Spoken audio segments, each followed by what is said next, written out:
happy Valentine's Day. Shout out to our one true love, Anamorphic lenses. Only if you feel like it. Oh, that's a good start. Only if you feel like it.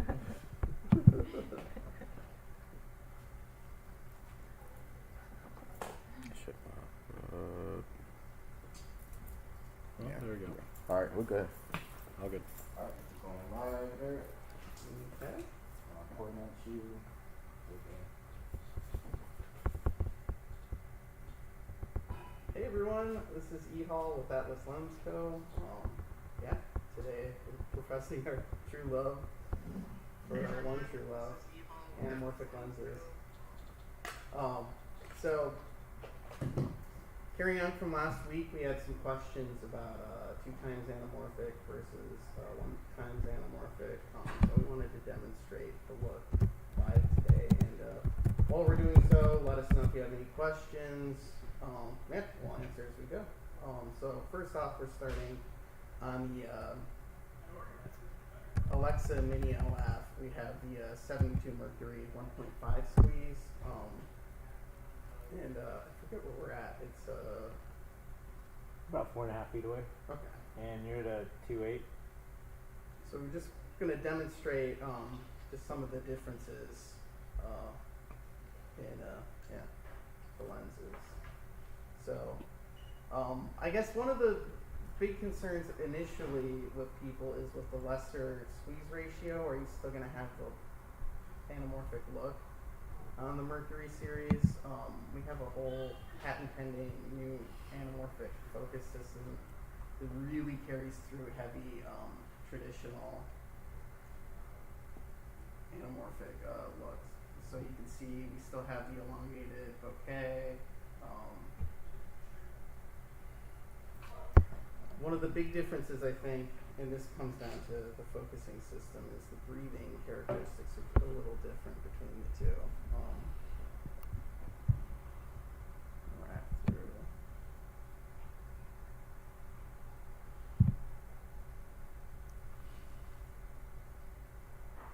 And as always, we have our warm neutral flare.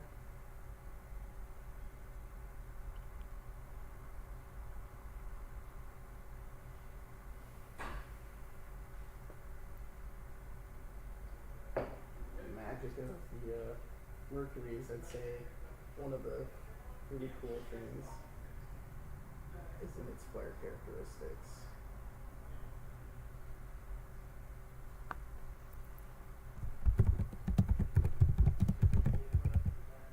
An important point to add is the reason we chose a 1.5 times anamorphic squeeze ratio for the Mercury series lenses is that it gives you a traditional cinemascope aspect ratio delivery if you're using a 16:9 recording format. So if you're using something like the Sony FX3 or FX6 or something like a Canon R5C, where you don't always have like a full height anamorphic mode, which would be either 4:3 aspect ratio or 6:5 recording aspect ratio, with a 1.5 anamorphic you still get that 2.66:1 deliverable that you can then chop down to either 2.40 or 2.35, depending on how you want to deliver.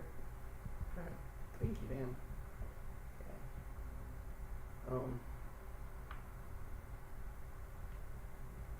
So it makes for a convenient delivery, no matter what kind of deliverable you're doing, whether it's for a commercial on TV or something you want to put theatrically, or even something for TikTok or Instagram.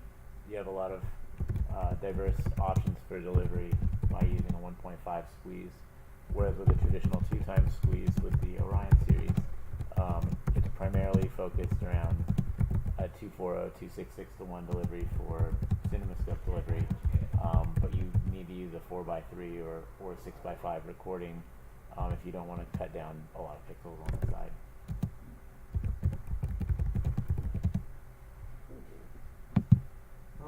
Yeah, I guess we could switch over to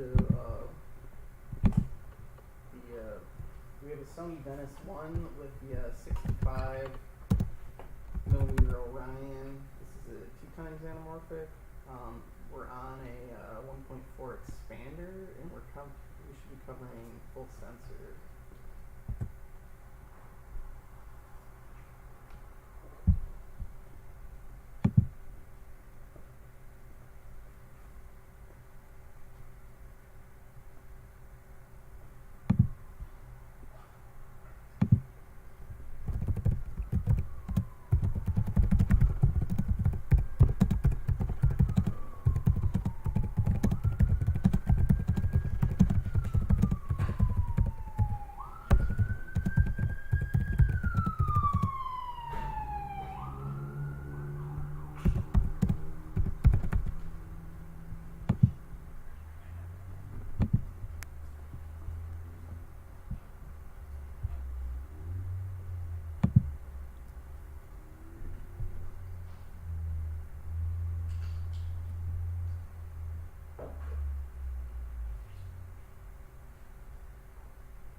big jam between the 42 and 72.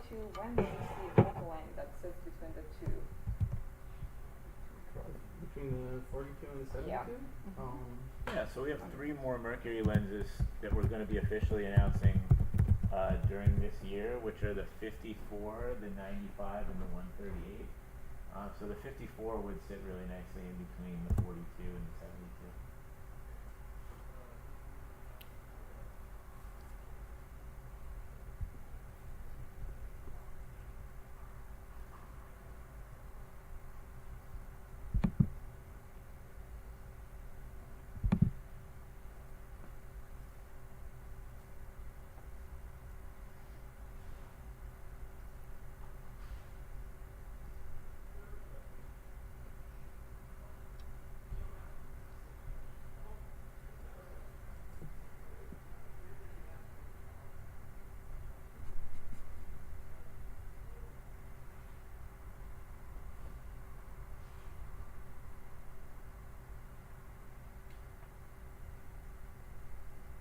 Okay.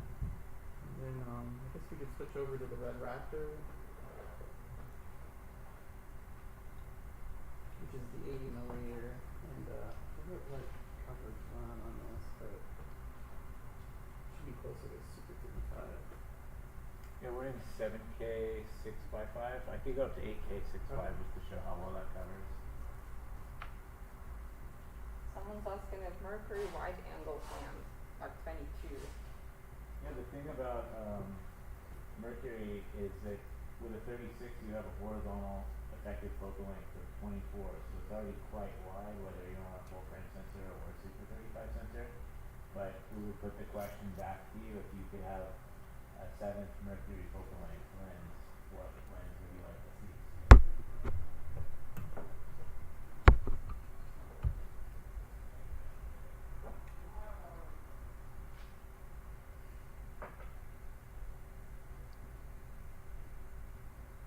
So you can see we have Eric at about 5.5 feet away from the lens, and we're in 8K 6.5 aspect ratio on the red Raptor right now.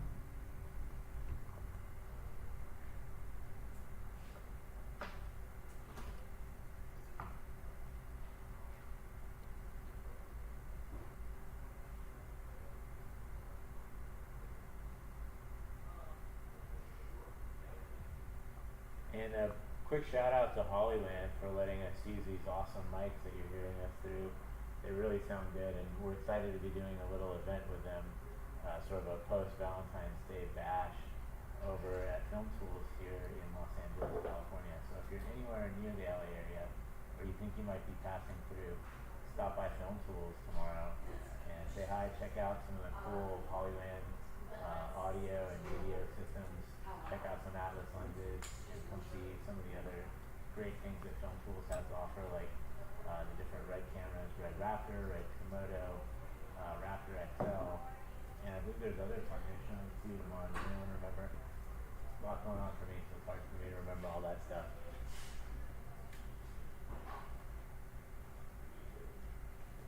But there should be some snacks and drinks if you're hungry or thirsty, like I often am.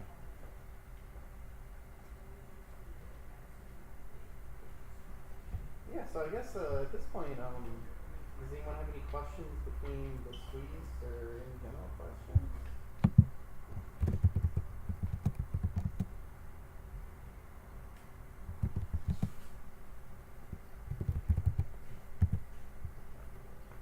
Where's everybody calling in from? If you can share with us, we'd love to know who the specifically farthest away from Glendale, California is on the line with us right now on IG Live or on YouTube. Love to know where you're all coming from, and shout out to your hometown.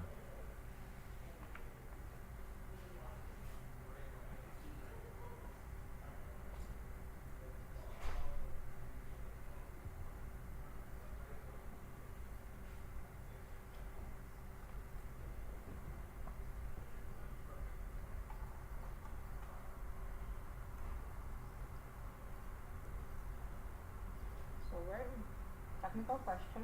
What is the technical challenge behind low minimum focus distances or with anamorphic? Well, I guess it depends on the anamorphosis or the anamorphic focusing system you're using. Yeah. I'd say one of the key challenges is because you're trying to get rays from a wider angle field of view, you're constrained. So in some ways, making the lens wider and wider is always a more difficult challenge. Depending, as Eric said, depending on the system of anamorphic compression that the optical embodiment of the lens takes, getting those lenses optimized around getting a wider field of view, so things that are going to be well in focus from left to right and also focused close to the lens can be a challenge. But Well, thankfully we have some really brilliant optical engineers that have come up with some unique solutions to those challenges. Go yeah, ahead. and a good kind of counterpoint too, and I guess a thing that we can illustrate. Another thing that is really difficult to maintain is your compression too, your anamorphic squeeze ratio as you get into close focus. So I can stand in a little close on the 72 here. Oh, thanks.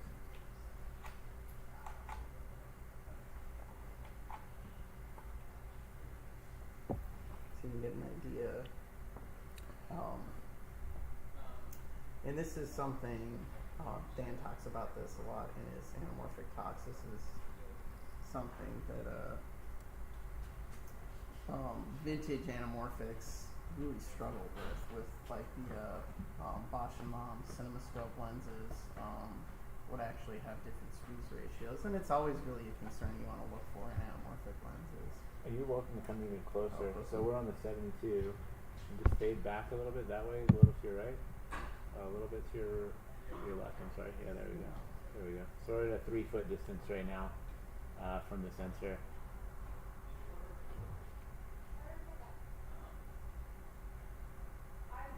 And we're getting a bit of a wash from the edge light there, which is Okay. reducing your contrast, but still looks nice. So I've got a couple YouTube questions. Yeah, come on in. One from Zachary. Would you ever consider making a line of lenses for smartphone shooting? Never say never. I mean, what would you like to see that doesn't exist? Because we think there are some really fantastic smartphone lens solutions out there. And so I'd say one of the key things with Atlas is that no matter what we do, we're trying to bring something new to the conversation of cinematography, even if it's by cherishing something old like the notion of an anamorphic lens in general. We're always trying to add new things to the conversation that make life either easier, more interesting, or more enjoyable in terms of cinematography. So if there's something that you feel is missing in the world, let us know, and if it's something that aligns with our goal of trying to make the world of cinematography better, I'd be able to help you out. We've got another question. How does going from 8K to 7K affect the field of view on a 35 horizontal equivalent? Yeah, we'd be happy to show that. So shout out to whoever asked that question. My question back to you would be, are you looking to see the difference between a Mercury lens or an Orion lens when comparing 7K to 6K? And we can immediately show that for you right now while we're live. And I'll swing over to the Raptor to do that.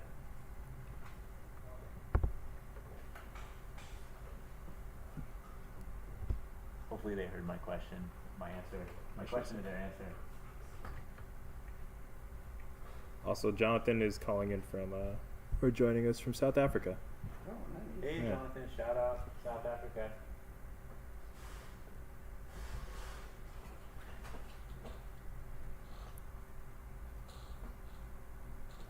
And that So- question was for the Orion series. Okay, great. So we're on an 80 millimeter Orion right now, and we're at an 8K 6.5 aspect ratio, and then I'll show you the actual change as I switch over to 7K 6.5. And then there's a fantastic tool that will help you visualize this stuff even if you don't have the lenses with you. So what I'm going to recommend for you is to go over to phfx.com, and there's two tools on phfx.com. Shout out Phil Holland and the fantastic cinematography tools that he puts out there. We're big fans, and we're also a sponsor of what you've got going on with those tools. So if you go to phfx.com, there's format compare, and then there's another tool called shot prep, and that'll let you very quickly visualize the recording format size differences, and then see how different limbs focal lengths will interact with those recording formats in terms of angle of view. So shout out phfx.com, and then for a more literal interactive demonstration, I'm going to switch from 8K 6.5 to 7K 6.5 live on the call right now.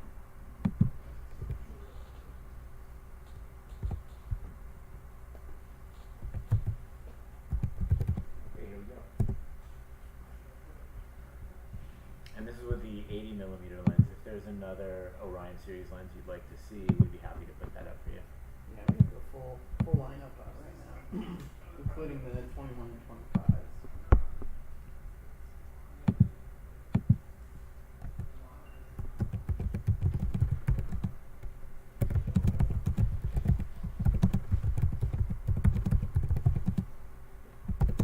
You guys want to see how a 21 looks on the Raptor at 8K 6.5? Let's do it.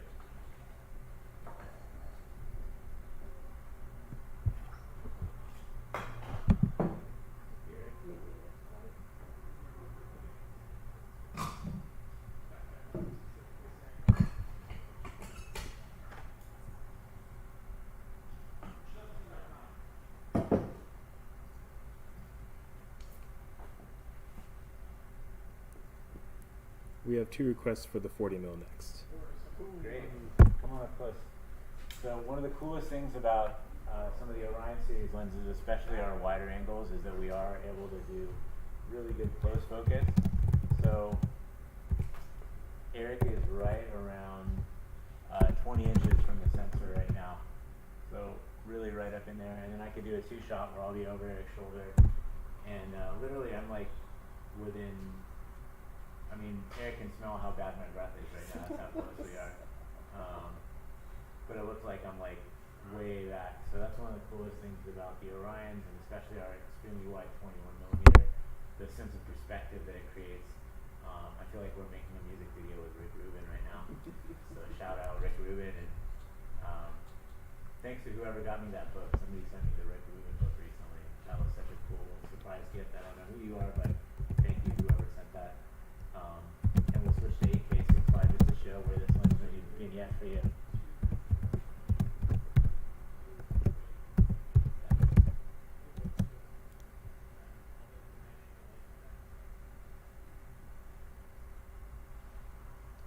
So you can see we have a tiny bit of porthole at the very edges when you're in 8K 6.5 mode with the Raptor. But I would say if you're using this lens for a special shot, and it also changes depending on where you're focusing. So you can see as I wrap through, I'm back by the motorcycle there, and then if I focus to the foreground, the amount of vignette changes. And that's breathing. So breathing is just a change of effective field of view depending on the focus position of the lens. And you can see, you know, for such an amazing anamorphic lens, this has pretty minimal breathing. But you know, unfortunately, you do get a little bit of a porthole effect since this is not made for such a large sensor, but it does mostly cover. And I'd say, given the circumstances, if you're trying to go for a fisheye look like this, it could be totally acceptable, or you could just punch in 5% and get a little more than you would with 8K 6.5. It'd be like 7.5K 6.5. Depends on, you know, your goals creatively and aesthetically. But I find this to be pretty cool, even with the vignette. Definitely music video. It looks great, yeah.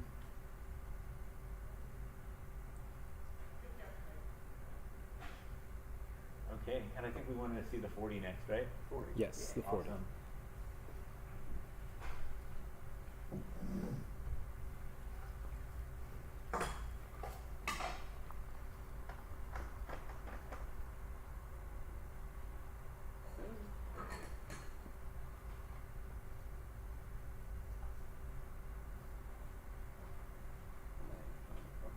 No worries. You're doing great.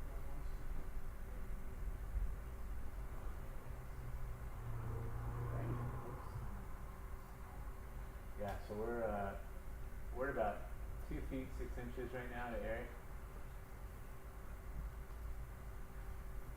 And this is an 8K 6.5, so you can see the corners do fall off a little bit in terms of illumination.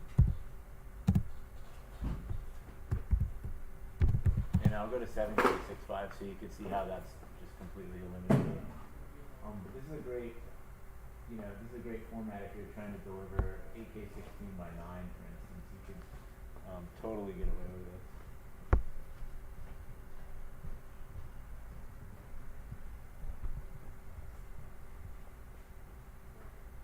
And so that's the 40 on the 7K 6.5 aspect ratio on the Raptor. And the Raptor has the same dimensions as the Red Monstro, so if anyone out there is still using a DSMC2 or a Red Ranger platform with the Monstro sensor, you're going to get the same amount of coverage and same amount of light fall off, which, funny enough, people ask for more light fall off sometimes, and it's one of the most popular things I see when we're in a color grading suite is like, hey, can we just darken the edges of that shot a little bit to draw our eyes more towards the center? So even if your lenses don't vignette a little bit or have illumination fall off, people ask for that in the color suite. Crazy, right? I mean, I don't know. I'd rather have it baked into the image. I don't know. Yeah, like in camera. If you can, sometimes you're just trying to draw people's attention and you don't have that luxury of one of the more unusual aberrations that doesn't seem intuitive, but people seem to love anyway. Okay, got a couple questions from YouTube. What's the aspect ratio on the guidelines that we currently have up? So I believe that's a 16:9 aspect ratio that's within. Let me double check that before I make that statement. Good question. And then while you're checking that, a separate question is if we have an RF to PL adapter that we recommend for the Red. Do you want to talk about RF to PL adapters while I look this up? We've been using in the shop the Tilta RF to PL adapter. We asked him which one is this one. This is Tilta. Yeah, the Tilta. What I like about this one is you can adjust the flange with the tool that's included. You don't have to take it apart and shim it. There's a lot of companies that make really good ones.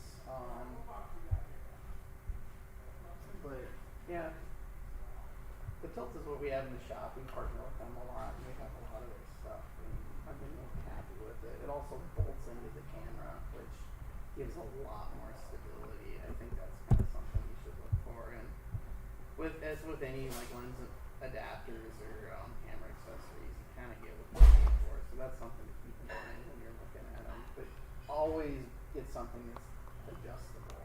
I know some of them say that they're pre-adjusted or they're set perfectly. If you don't have the option to shim it or adjust the flange depth on it, it's probably not the best adapter because we do see a lot of variation between that. It's true, because even if there's not a variation between the adapters, like even if every adapter is made perfectly, every camera isn't made perfectly. So Yeah. there's tolerances that stack up in different ways. And yeah, that's Back been, focus is important. and that's been something that we've done in the past is dial people's cameras and adapters and for optimal performance. With the Tilta, it's kind of the easiest without taking stuff apart that I've personally worked on. So. And to answer the other question about the guides that we have up on the SDI stream, that's a 2:1 Univisium or Netflix style anamorphic aspect ratio. So the whole frame is a 2:4:0:1, and then that's a 2.0:1 in the white box there. So I think we're going to sign off in about 1 minute unless anyone has any other questions. We hope everyone's having a fantastic Valentine's Day out there, having fun, getting ready for date night or what have you. And don't forget to fall in love with anamorphic lenses. And if you guys have questions or future topics you'd like to see, let us know. Reach out to us on our Instagram, and we'll see you next week. Shout out to my wife Sharon. Happy Valentine's Day, baby. We do have one more quick question if you guys want to answer. Sure. So we have DeMarco. He bought an Orion set and he has a mini LF, and he's wondering if he purchases the 1.4 if that'll cover the full frame sensor. Absolutely. We'd love to put that up and demonstrate it. DeMarco, thanks for your Orion purchase. And the 1.4 would be a great investment to cover edge to edge on the Mini LF with your 40mm Orion. We'll throw that combination up for you really quick just to showcase it.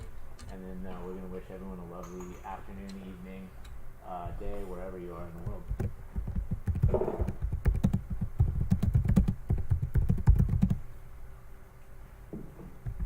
I don't know what that is. Oh, yeah, no worries. We can swing to a 40 after you get that plugged in. I'll get the settings.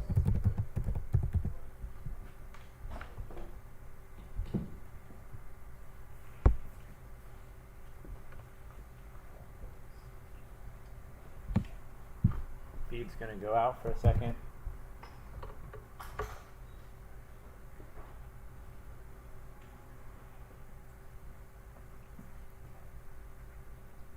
And then while we're making that adjustment, Tyler would like to know, he's curious if the Kippertie PL Revolva will work with the depth of the mounts in the Mercury series. Indeed, the Kippertie Revolva does work with all three.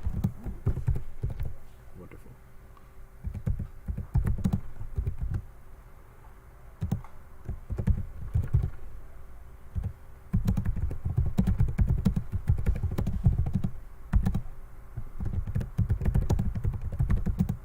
So there's OB looking great with the 40mm on the Mini LF with the 1.4 times expander, and you can see we're in open gate mode. We have full edge-to-edge coverage. Really beautiful image.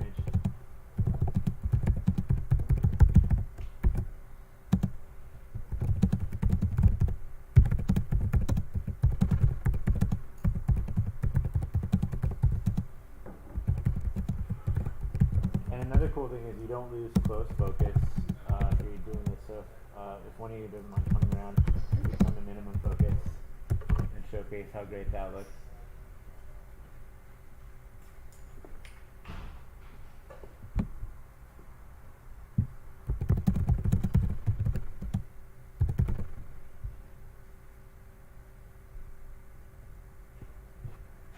There we go. Yeah, it's one of my favorite applications with the extenders is that, yeah, you maintain your close focus and you get really close in. Get almost like macro shots depending on the focal length. Oh yeah, for sure. Okay, thanks everyone. Hope you're having a great Valentine's Day. We'll see you next week. Take care. Thanks for all the questions.